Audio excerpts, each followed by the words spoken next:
안녕하십니까? 오늘 우리는 서울의 심장이자 또 역사를 간직한 곳이죠.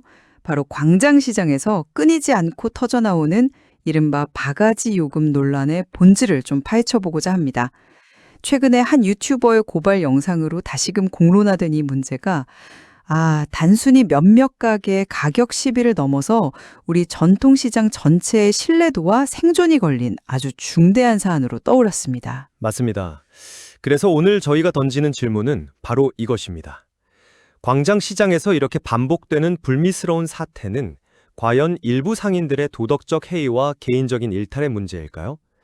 아니면 이 상인들의 양심에만 기대기에는 너무나 취약한 시장의 구조적인 결함과 관리 시스템의 총체적 실패가 낳은 필연적인 결과일까요? 저는 문제의 근원이 규칙을 의도적으로 어기는 일부 비양심적인 상인들의 탐욕과 그 비윤리적인 행태에 있다고 봅니다. 결국 모든 것은 사람의 문제라는 거죠. 저는 그와는 좀 다른 시각입니다. 이토록 문제가 반복되고 자정 노력이 실패하는 것은 더 이상 개인의 선의에 기댈 수 없는 단계에 이르렀다는 명백한 증거고요. 시장을 지탱해야 할 시스템이 완전히 붕괴했음을 보여준다고 주장하려 합니다. 자, 제 입장을 먼저 좀 말씀을 드리겠습니다. 이 문제는 결코 어제 오늘의 일이 아닙니다.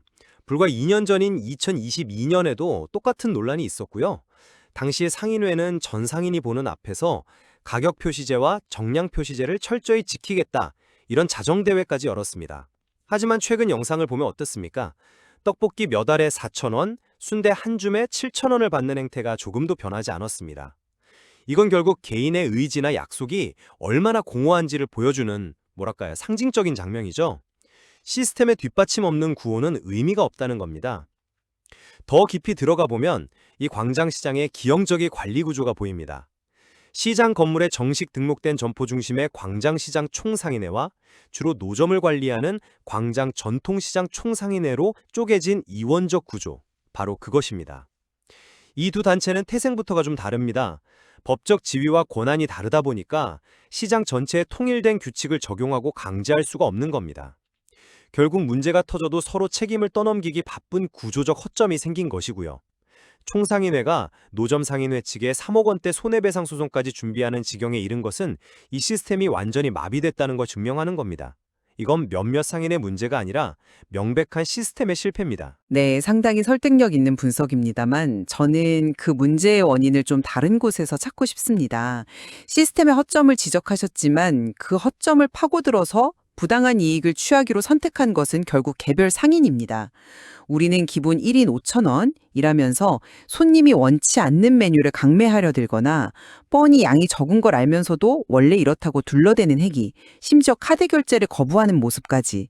이 모든 걸 어떻게 비인격적인 시스템의 탓으로만 돌릴 수 있겠습니까? 이건 명백히 고객을 기만하려는 의도를 가진 개인의 비양심적인 영업 행태입니다. 그리고 광장시장 총상인회가 소송을 준비한다는 사실이야말로 제 주장을 가장 강력하게 뒷받침하는 증거라고 봅니다. 이건 대다수의 정직한 상인들이 일부 문제 상인들 때문에 얼마나 큰 고통을 받고 있는지를 보여주는 거의 절규에 가깝거든요. 만약 시장 전체의 시스템 문제라면 왜 상인들이 내부적으로 편이 갈려서 서로에게 책임을 묻고 있겠습니까? 그들은 시장 전체가 한 통 속으로 비난받는 이 상황에서 문제의 근원이 특정 상인과 그 집단의 직접 책임을 묻고 그들을 도려내서 자신들의 생존권을 지키려는 겁니다. 이것은 시스템의 붕괴가 아니라 시장의 건강한 다수가 썩은 부위를 잘라내려는 자정 능력의 발현 과정으로 봐야 합니다. 문제의 핵심은 시스템을 악용하는 소수의 나쁜 개인인 거죠. 단순히 그들의 의지가 부족했다고만 보지 않습니다. 약속을 어겼을 때 실질적인 불이익, 예를 들어서 영업정지나 퇴출 같은 강력한 페널티를 줄 수 있는 관리 감독 체계가 아예 존재하지 않았기 때문입니다. 제가 말씀드린 그 이원화된 상인의 구조 속에서는 어느 한쪽도 시장 전체에 대한 완전한 책임과 제재 권한을 갖지 못합니다. 노점 상인회는 소속 상인에 대한 통제력이 약하고 총상인회는 노점에 직접적인 제재를 가할 법적 근거가 부족하죠. 이 권한의 공백이 바로 문제 상인들이 계속 영업할 수 있는 허점이 되는 셈입니다. 결국 자정대회는 구호에 그칠 수밖에 없었던 겁니다. 그 말씀에는 동의하기가 어렵네요. 시스템 부재를 핑계로 스스로 한 약속을 어기는 것을 정당화할 수는 없다고 봅니다.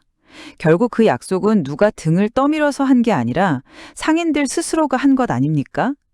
같은 시스템, 같은 환경 안에서도 수많은 상인들은 묵묵히 정직하게 장사하며 시장의 명맥을 이어가고 있습니다. 논란을 일으킨 유튜버조차 영상에서 이런 논란에도 불구하고 시장에 사람이 많다고 언급했습니다. 그건 왜일까요? 여전히 대다수의 상인들이 고객에게 만족을 주고 신뢰를 쌓고 있다는 강력한 방증입니다. 결국 약속 실패의 원인은 시스템의 부재가 아니라 그 약속을 애초에 지킬 생각이 없었거나 혹은 눈앞의 이익을 위해 의도적으로 무시한 일부 상인들의 이기심과 도덕적 해이에서 찾아야 하는 것 아닐까요?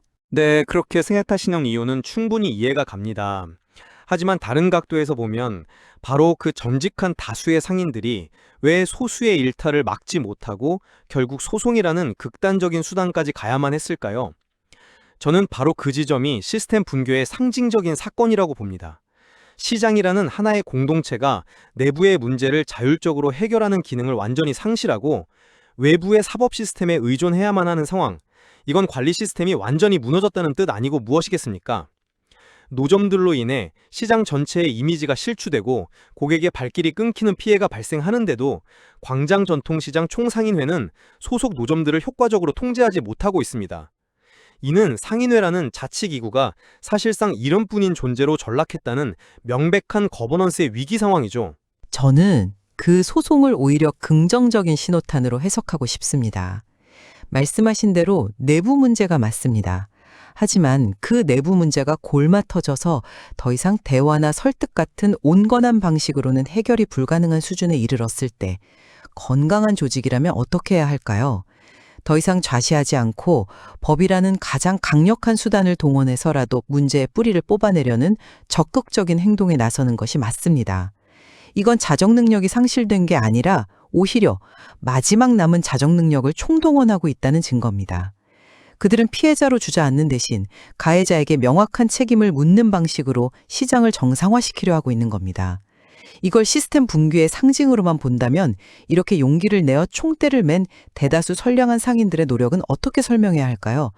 그들의 행동은 시스템 탓만하며 주저앉는 것과는 정반대의 모습입니다. 물론 그분들의 노력과 용기는 존중받아 마땅합니다. 하지만 제 질문의 핵심은 왜 그 노력이 내부적인 징계나 규칙 강화가 아니라 외부적인 법적 수단에 의존해야만 했는가 하는 점입니다.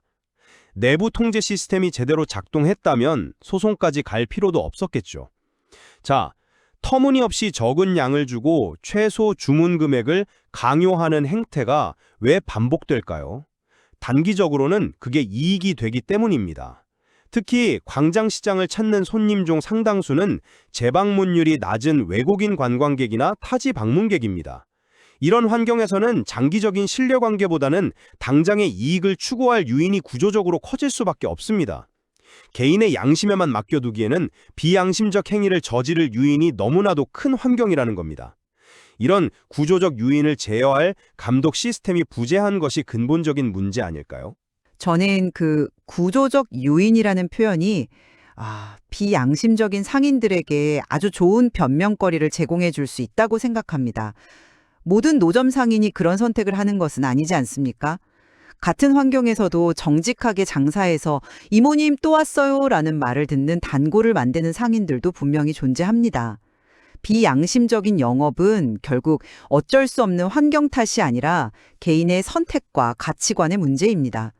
시스템이 개인의 부도덕한 선택을 강제하거나 유도한다고 보는 것은 지나친 확대 해석입니다. 오히려 그런 주장은 가해자에게 나도 어쩔 수 없었다는 면죄부를 주는 것과 다름없습니다. 떡볶이 6개에 4,000원, 순대 9개에 7,000원을 파는 행위가 과연 환경 때문에 어쩔 수 없었다고 말할 수 있는 수준의 문제일까요? 이건 명백히 고객을 속여서라도 내 주머니를 채우겠다는 의도를 가진 개인의 문제입니다. 논의를 정리해 보겠습니다. 광장시장에서 반복되는 바가지 요금 논란은 표면적으로는 일부 상인의 파렴치한 행동처럼 보이지만 그 이면을 들여다보면 분열된 상인회 구조, 권한과 책임의 불일치, 그리고 실효성 없는 자정 약속의 반복과 같이 오랫동안 방치된 구조적 문제가 깊숙이 자리하고 있습니다. 따라서 개별 상인에 대한 일회성 처벌만으로는 이 고질병을 해결할 수 없고요. 시장 전체의 관리 감독 시스템을 통합하고 위반 행위에 대한 실질적인 제재 권한을 갖춘 강력한 거버넌스를 구축하는 근본적인 개혁이 있어야만 잃어버린 신뢰를 회복할 수 있을 것입니다. 저는 끝까지 문제의 핵심은 사람이 있다고 생각합니다. 아무리 완벽에 가까운 시스템을 갖추더라도 단기적인 이윤을 위해 고객을 속이려는 마음을 가진 상인이 존재하는 한 문제는 어떤 형태로든 다시 발생할 겁니다. 따라서 가장 시급한 것은 대다수의 정직한 상인들이 더 이상 피해를 보지 않도록 문제를 일으키는 비양심적 상인 개인을 명확히 식별하고 한 번 걸리면 끝장이라는 인식이 생길 만큼 강력하고 실질적인 제재를 가하는 것입니다. 뿌리가 썩었는데 줄기에 영양제를 주는 격이 되어서는 안 됩니다. 시스템 개혁 논의는 문제의 근원을 확실히 도려낸 후에 이루어져도 늦지 않다고 봅니다. 네, 오늘 우리는 광장시장 바가지 요금 논란을 통해 개인의 책임과 시스템의 역할이라는 오래되고도 중요한 질문을 다시 한번 마주했습니다. 맞습니다. 이 논의가 단순히 특정 상인들을 비난하는 차원에서 끝나서는 안 될 것입니다. 한국을 대표하는 전통시장이 어떻게 하면 그 매력과 활기를 유지하면서 동시에 고객의 신뢰를 얻을 수 있을지, 지속가능한 발전을 위해 무엇을 고민해야 하는지에 대한 진지한 사회적 성찰로 이어져야 할 것입니다. 오늘 자료에서 다룬 내용 외에도 우리가 살펴볼 지점들은 여전히 많이 남아 있습니다.